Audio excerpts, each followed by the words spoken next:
Some members of President Obama's own party now outraged over his refusal to back America's greatest ally, Israel, in Friday's vote at the UN. Our next guest is one of them. He says Donald Trump did the right thing by stepping in and trying to stop all of this. Attorney Alan Dershowitz is a professor emeritus at Harvard Law School. He joins us now live. Good to see you. I wonder what you think was really behind this, because Prime Minister Netanyahu has never had a good relationship with President Obama. It seems like President Obama wanted to stick it to him. Well, that's not the way policy should be made, to get even in the lame duck period when there are no checks and balances and you don't have to worry about it in the election. It's the most undemocratic thing a president can do, to tie the hands of his successor during the lame duck period. And what he did was so nasty. He pulled a bait and switch. He said to the American public, oh, this is all about the settlements deep in the West Bank. And yet he allowed his representatives to the UN to abstain, which is really for, a resolution that says the Jews can't pray at the Western Wall.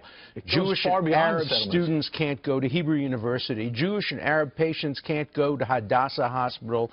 Jews can't live in the Jewish quarter where they've lived for thousands of years. And he's going to say, whoops, I didn't mean that. Well, read the resolution. You're a lawyer. You went to Harvard Law School. Read what you've read. So why did President Obama do this then? Well, I think he was just trying to get even. Look, he called me into the Oval Office before the election, and he said to me, Alan, I want your support, and I have to tell you, I will always have Israel's back. I didn't realize what he meant is that he would have his back to stab them back.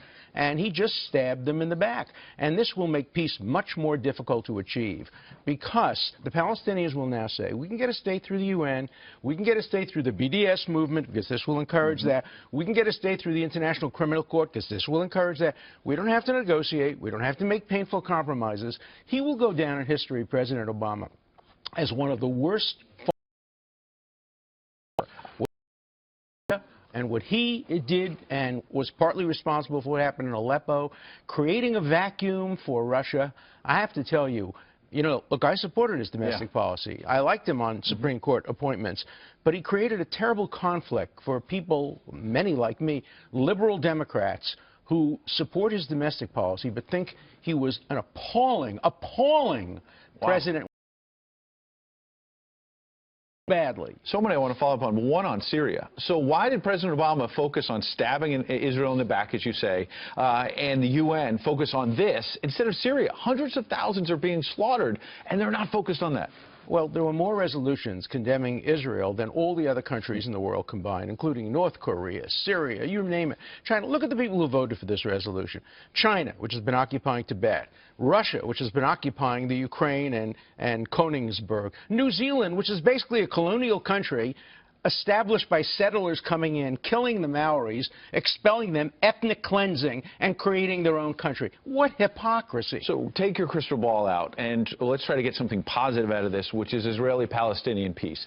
What are the prospects? Is it that now Prime Minister Netanyahu may just go more hardline because of this, and there's a less chance of peace? Or is there a chance here, when President-elect Trump takes office, some glimmer of hope? Well, there is some glimmer of hope, but you can't undo a UN resolution, because you can't take back an abstention. Once the United States didn't veto, that's it forever. So the president has deliberately tied the hands of his successor. It's going to make it much harder for President Trump to bring about peace, but I think he wants to see a negotiated peace. Look, you have two tough guys, Netanyahu and Trump. They both love to be Nixon in China.